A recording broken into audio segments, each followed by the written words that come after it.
May we proceed with the oath-taking of the newly elected Senate President, Mr. President? Please raise your right hand and repeat after me. I, please state your name. I, Vicente C. Sotto III, Having been elected to the position of Senate President, having been elected to the position of Senate President, do hereby solemnly swear do hereby solemnly swear that I will well and faithfully discharge, that I will well and faithfully discharge, to the best of my ability, to the best of my ability, the duties of my present position the duties of my present position, and of all others I may hereafter hold and of all others I may hereafter hold under the Republic of the Philippines. under the Republic of the Philippines, That I will support and defend the Constitution of the Philippines. that I will support and defend the Constitution of the Philippines, That I will obey the laws, that I will obey the laws, legal orders, legal orders, and decrees promulgated by the duly constituted authorities, and decrees promulgated by the duly constituted authorities, and maintain true faith and allegiance and maintain true faith and allegiance to the Republic of the Philippines. to the Republic of the Philippines, And that I impose this obligation upon myself voluntarily, and that I impose this obligation upon myself voluntarily, without mental reservation without mental reservation or purpose of evasion. or purpose of evasion. So help me God. So help me God. Congratulations, citizen. Thank you, sir.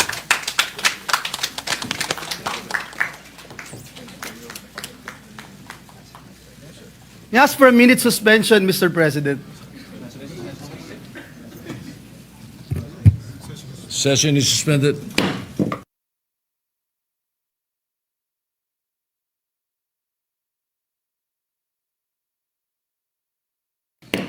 Mr. President, at this juncture, may I move that we recognize the distinguished former Senate President, Senator Cheese Escudero, to make a manifestation, Mr. President.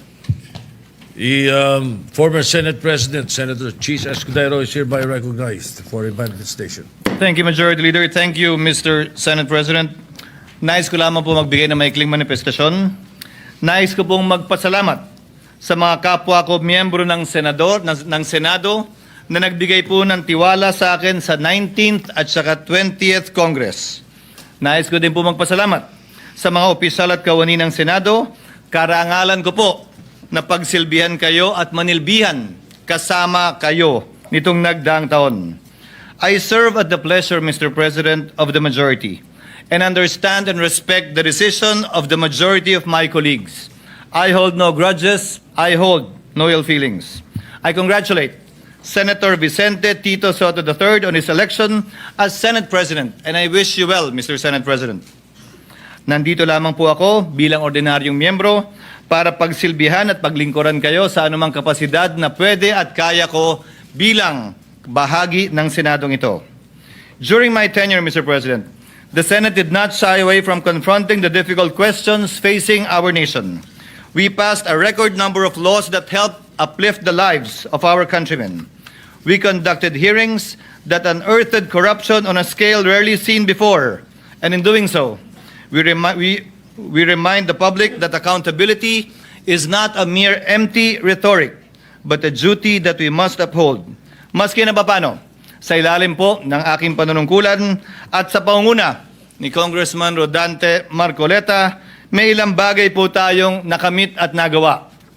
Nakapagsalita na ng bombo kaninang umaga si Congressman Toby Chanco at nabanggit lahat ng nais niyang sabihin hindi nasabi sa kabilang kamera. Nasabi na rin po, Ginoong Pangulo, ang the name that cannot be mentioned, ang pangalan ni Speaker Martin Romualdez at Congressman Zaldico sa pamamagitan ng paghihiring kanina pong hapon.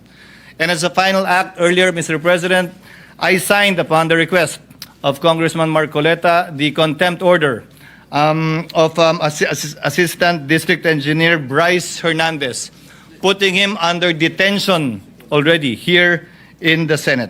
Mr. President, I am proud of what the Senate has accomplished together, and I trust that the spirit of transparency and courage that have been displayed by this chamber will be sustained. Sana po, mapagpatuloy natin to. Let justice and the rule of law be done and followed, though the heavens may fall. Thank you again, Mr. President, and please accept once again my warmest congratulations. Congratulations, Mr. Senate President. Thank you very much, and we thank the distinguished former Senate President, Senator Cheese Escudero, for his magnanimity and the work that he has, the service that he has given the Senate and the Filipino people. Thank you, Mr. Senator.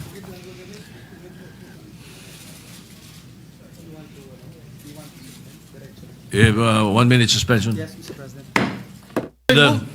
I move that we recognize the distinguished gentleman from Bukidnon, Senator Mig Zubiri, for his nomination. I so move, Mr. President. The gentleman from Bukidnon, Senator Mig Subiri, is recognized. No. I will not move for the declaration of Mr. President, if there be no objection of our distinguished colleagues, I move to honor and nominate, it is my honor rather, to nominate Senator Panfilo Lacson as the Senate President pro tempore. We need in the Senate leadership a man of courage, integrity, and loyalty, embodied best by no other than Senator Panfilo Ping Lacson. Throughout his celebrated career as police officer and as lawmaker, Senator Ping has been consistent in his pursuit of truth, fairness, and accountability in public service. He has married his background as Chief of the Philippine National Police with his lawmaking duties, ensuring that our public offices are always held accountable for and to the people. And if you want to know more about him, you can watch his movie, 10,000 Hours. As Senate President pro tempore, Mr. President, we trust that he will be instrumental in upholding the integrity of the Senate and fostering a stronger environment of trust in all our public institutions. This is why I give my wholehearted support to Senator Ping Lacson as Senate President pro tempore. Maraming salamat po, Mr. President. Thank you, Senator Subiri. Mr. President, there being no other nomination, I move to close the period. The Deputy Minority Leader, Senator Risa Hontiveros, is seeking the floor. I move that she be recognized, Mr. President. Senator Risa Hontiveros is recognized. Salamat po, Mr. President. With pride and respect, I second the nomination of my late husband's former Chief PNP and my respected colleague in the minority as Senate President pro tempore. Salamat po, Mr. President. Thank you. Senator Lori Ligarda is recognized.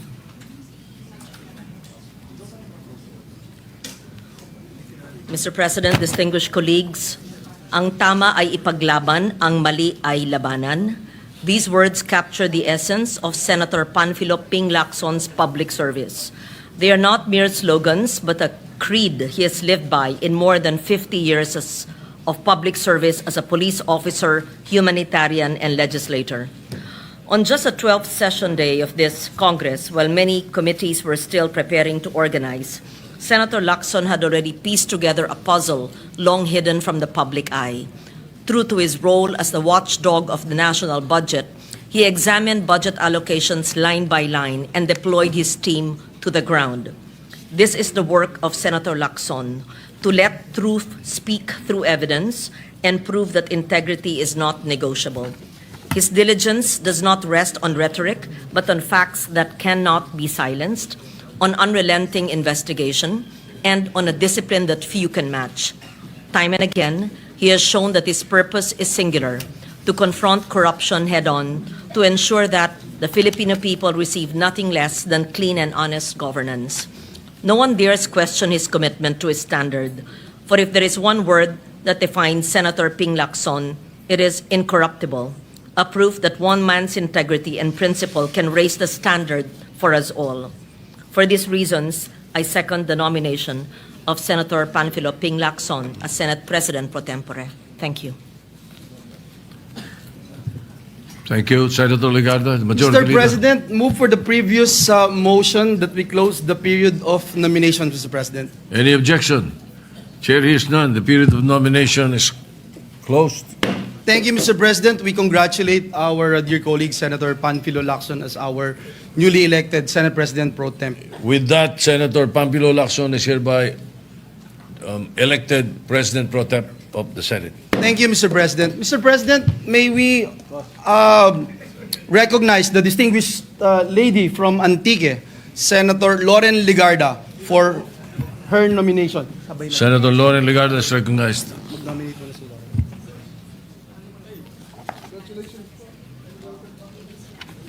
Mr. President, distinguished colleagues, I rise today to nominate Senator Juan Miguel Migs Zubiri as Majority Leader of the Senate.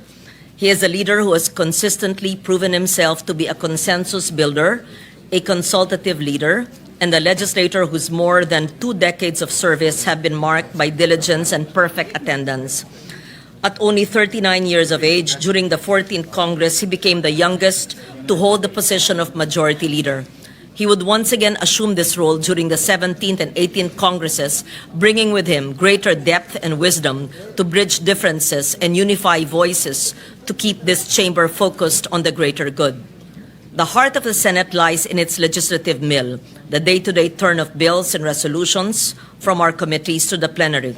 This is our solemn duty, and Senator Zubiri, our trabajador ng Senado, has proven himself to be a tireless worker, ensuring that this institution delivers on its promise to the Filipino people.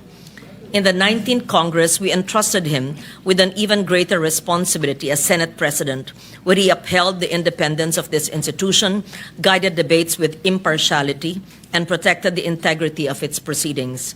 Under his leadership, the Senate of the Filipino people remained firm, fearless, and faithful to its constitutional role. Today, as we once again choose who shall lead us as Majority Leader, we look to one whose record speaks for itself. For these reasons, it is my distinct honor and privilege to nominate Senator Juan Miguel Migs Zubiri as Senate Majority Leader. Thank you. Senator Risa Ontiveros is recognized. Salamat po, Mr. President. Again, with pride, I am honored to second the nomination of Senator Zubiri, our former Majority Leader, with whom many of us, including in the old minority, passed a good number of happy bills, and my colleague as well now in the minority. I so second his nomination as Majority Leader. Salamat po, Mr. President. Thank you. Majority Leader. Yes, Mr. President. There being no other nominees, Mr. President, I move that we close the period of nomination for the position of the Majority Leader. I so move, Mr. President. Any objection? Chair hears none. The motion is approved. Thank you, Mr. Senator President. Mig Subiri is hereby elected Majority Leader or Chairman of the Committee on Rules. Thank you, Mr. President. We congratulate our dear colleague, Senator Zubiri, as our newly elected Majority Leader. Mr. President, may I move that we suspend the session to allow our Senate President pro tempore and the Majority Leader to take the respective oaths of office, one after the other. So move, Mr. President. Thank you, thank you, Majority Leader. Senator Joel Villanueva, for your service to the Senate and the Filipino people. Thank you, Mr. President. Thank you. Session is suspended. Thank you.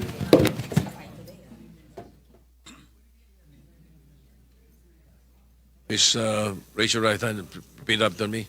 I, Panfilo M. Lacson, having been elected to to the position of Senate President pro tempore, the position of Senate President pro tempore, do hereby solemnly swear do hereby solemnly swear that I will well and faithfully discharge, that I will well and faithfully discharge, to the best of my ability, to the best of my ability, the duties of my present position the duties of my present position, and of all others I may hereafter hold and of all others I may hereafter hold under the Republic of the Philippines. under the Republic of the Philippines, That I will support and defend that I will support and defend the Constitution of the Philippines. the Constitution of the Philippines, That I will obey the laws, that I will obey the laws, legal orders, legal orders, and decrees promulgated by the duly constituted authorities, and decrees promulgated by the duly constituted authorities, and maintain true faith and allegiance and maintain true faith and allegiance to the Republic of the Philippines. to the Republic of the Philippines, That I impose this obligation upon myself voluntarily, and that I impose this obligation upon myself voluntarily, without mental reservation without mental reservation or purpose of evasion. or purpose of evasion. So help me God. So help me God. Thank you, sir.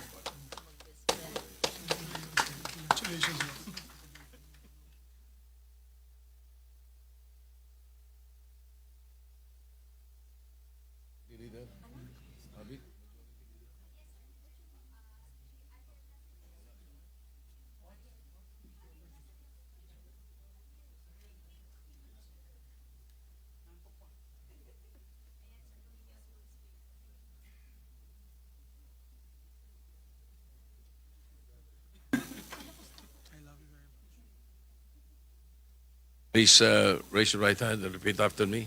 I, I, Juan Miguel Zubiri, having been elected, having been elected as the position of the chairperson of the Committee on Rules, do hereby solemnly swear do hereby solemnly swear that I will well and faithfully discharge, that I will well and faithfully discharge, to the best of my ability, to the best of my ability, the duties of my present position, the duties of my present position, and of all others I may hereafter hold, and of all others I may hereafter hold, under the Republic of the Philippines. under the Republic of the Philippines. That I will support and defend the Constitution of the Philippines. That I will support and defend the Constitution of the Philippines. That I will obey the laws, legal orders, and decrees That I will obey the laws, legal orders, and decrees promulgated by the duly constituted authorities, promulgated by the duly constituted authorities, and maintain true faith and allegiance and maintain true faith and allegiance to the Republic of the Philippines. to the Republic of the Philippines. And that I impose this obligation That I impose this obligation upon myself voluntarily, upon myself voluntarily, without mental reservation without mental reservation or purpose of evasion. or purpose of evasion. So help me God. So help me God.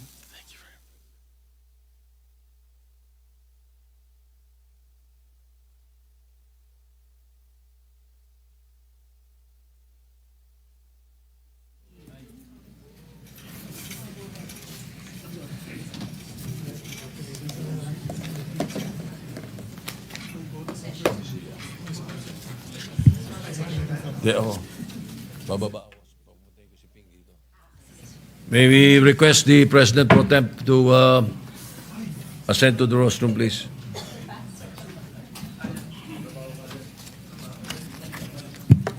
Session is suspended.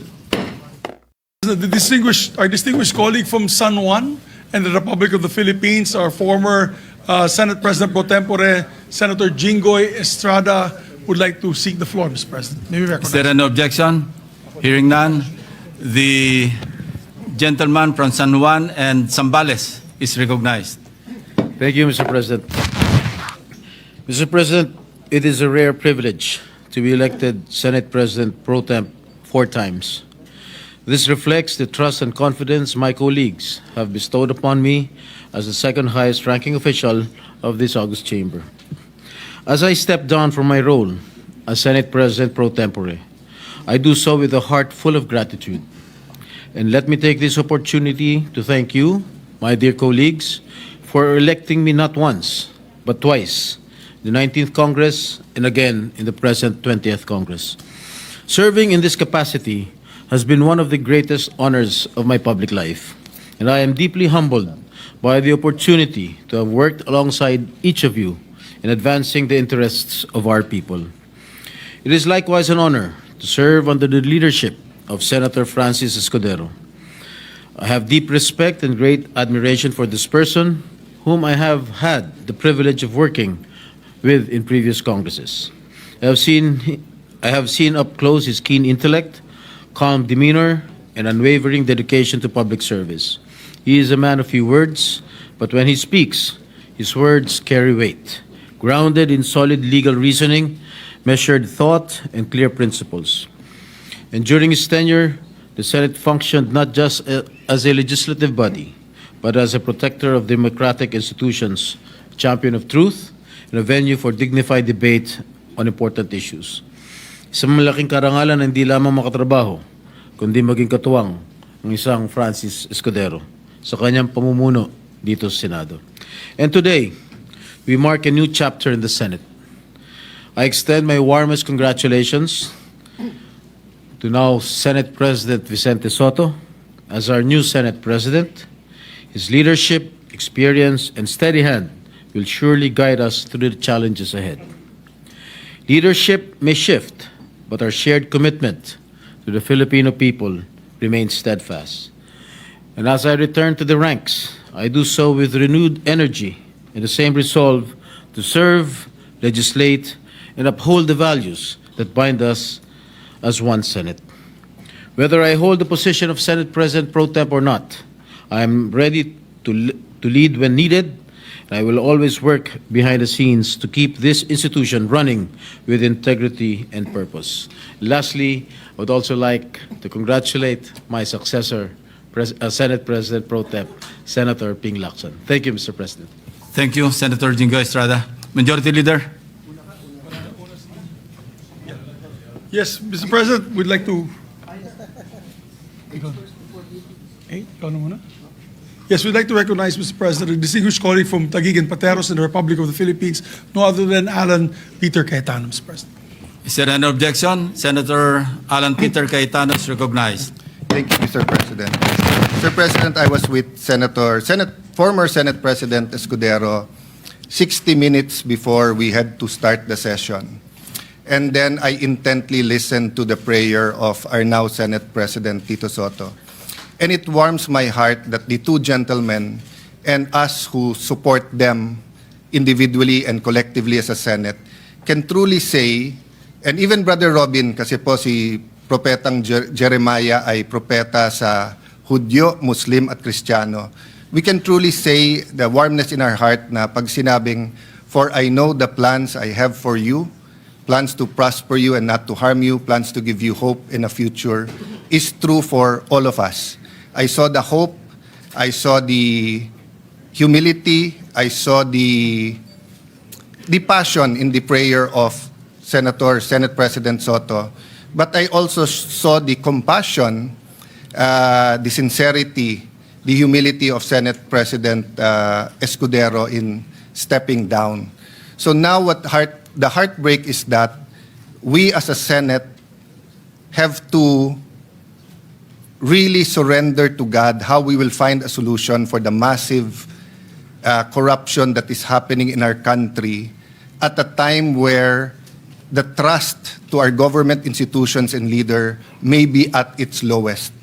Every time we think it is the worst time, something even worse comes. My hope is this.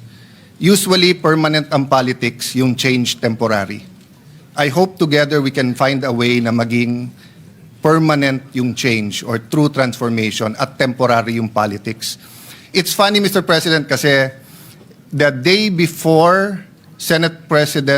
after the Senate President took office, yun yung massive rally ng ating mga kapatid for unity in the nation. So I can claim that nagsimula yung Senate presidency ni Senate President Escudero ng panahon ng isang Sara D. or the Vice President Sara Duterte. This morning, we heard another Sara D. Sara Diskaya, and that ended naman his Senate President. So, sarado na po ang term ni Senate President Escudero. Pero, nagbubukas pa lang ang linaw, and I do not say na yung sinabi ni Sara Diskaya kanina is gospel truth. I know there's a lot of truth there. Marami pang truth ang lalabas. So I just want to, in congratulating Senator Sotto, Senator Lacson, Senator Migs, all of our colleagues, I would like to manifest that I'll probably remain in the minority, but I look forward to working with you, whether we agree or disagree, because the country needs the Senate now more than ever. And my only regret naman or heartbreak is that Senator Villanueva and Senator Escudero was not able to fully vent the issues against them, precisely because every time they wanted to, they thought of the Senate. Having said that, they will have all the time and opportunity now, and the Senate always finds a way that even if its members disagree, we move forward as an institution that loves God and loves our country. So for the capacity, in my capacity, in different capacities of the committees I have held, I'd like to thank everyone for that opportunity also. Again, Senate President, welcome back and congratulations. Thank you, Senator Alan Peter Cayetano. Majority Leader. Si Senator Joel. Yeah. Yes, Mr. President, we'd like to recognize my distinguished Majority Floor Leader in the 19th Congress, and also the distinguished Majority Floor Leader of the 20th Congress, no other than my dear friend, former Senate Majority Leader Joel Villanueva. Is there any objection? Hearing none, Senator Joel Villanueva is recognized.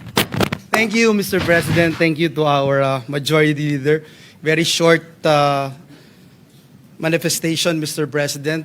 Indeed, it's a great honor and privilege, karangalang napakalaki bilang isang anak ng isang Bulakenyo na makapaglingkod bilang inyong Majority Leader dito sa Senado.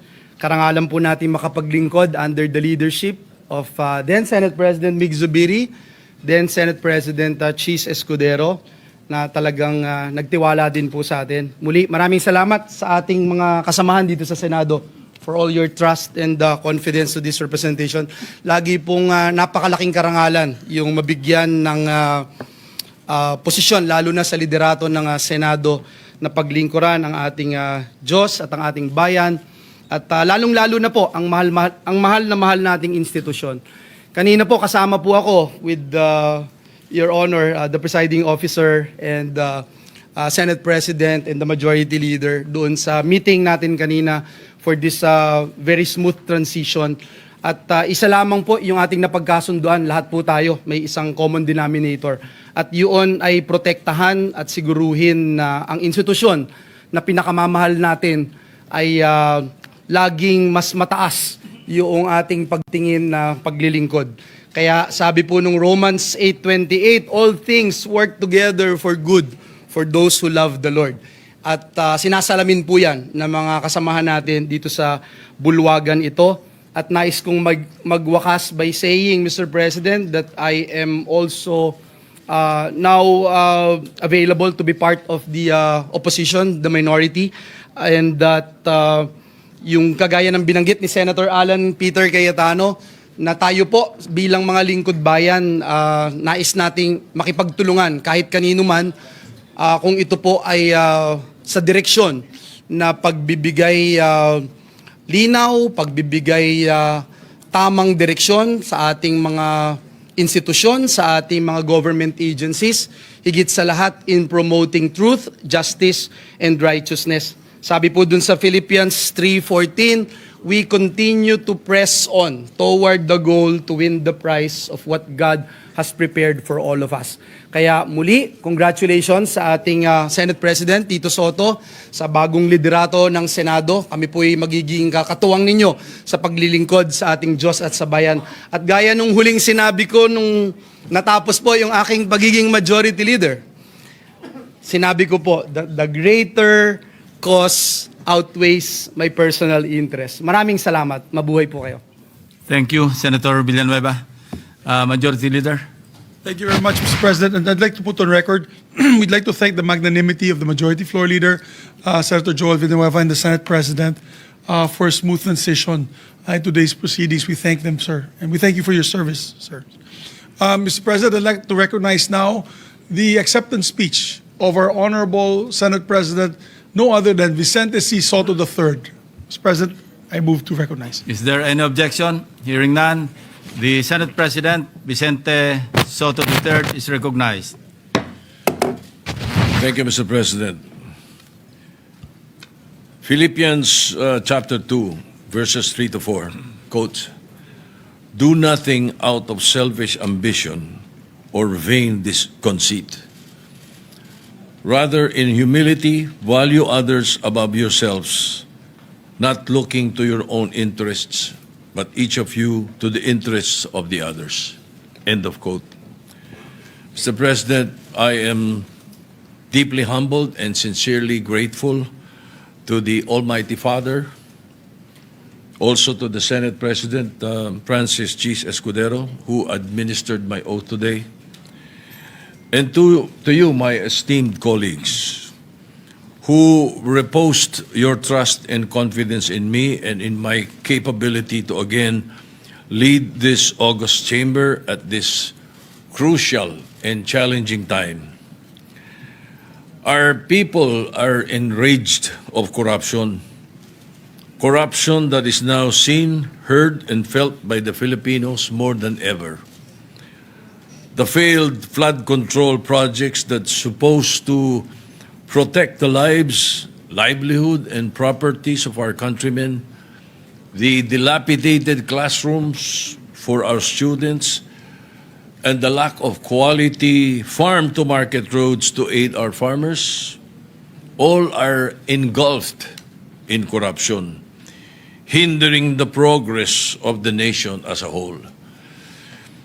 In 2018, the Senate, when I was Senate President, firmly stood in its ground, opposing the unconstitutional realignments made in the 2019 budget after the bicameral conference committee report was ratified. These realignments amounting to 75 billion pesos were vetoed by then President Duterte in accordance to the Senate's appeal and findings. Also, the funding of the free tertiary education, which triggered the law of Senator Bam Aquino and the others, is the result of the strict scrutiny of the budget by Senator Pampilo Lacson, where he found some floating budget amounting to 8.3 billion pesos in 2017. Mr. President, corruption is now perceived by our people to be in the whole of government. But with the political will of those in position and together with the vigilance and clamor from the public, we can fight this and bring transparency and true accountability that our nation deserves. You have gifted me with the honor of being your Senate President the second time around. To reiterate my statement from my previous election, I did not become your superior. I am simply a presider of your session. I am your listener, your advisor, if you so desire, your enabler for anything within my power to do so. I am primus inter pares, or first among equals, but among equals. In 1 Peter chapter 5, verses 2 and 3, and I quote, "Be shepherds of God's flock that is under your care, watching over them, not because you must, but because you are willing, as God wants you to be, not pursuing dishonest gain, but eager to serve, not lording it over those entrusted to you, but by being examples of the flock." End of quote. So as I said before, I will do everything in my capacity to ensure that this Senate will remain cooperative, but independent, balanced, transparent, and sincere. Thus, I am guided by Proverbs 3, "In everything you do, put God first, and He will direct you and crown your efforts with success." Allow me to also thank my family, especially my wife Helen, for her unconditional love and unwavering support. Dala ko po ang aral mula sa aking mga magulang at mga ninuno na nauna rito magsilbi sa bayan dito sa Senado. Maraming salamat sa Panginoon Diyos at dasal ko ang patuloy niyang proteksyon at gabay sa ating institusyon at sa ating bansa. Thank you very much, Mr. President, my esteemed colleagues. Thank you. Thank you, Senate President Sotto. Session is suspended.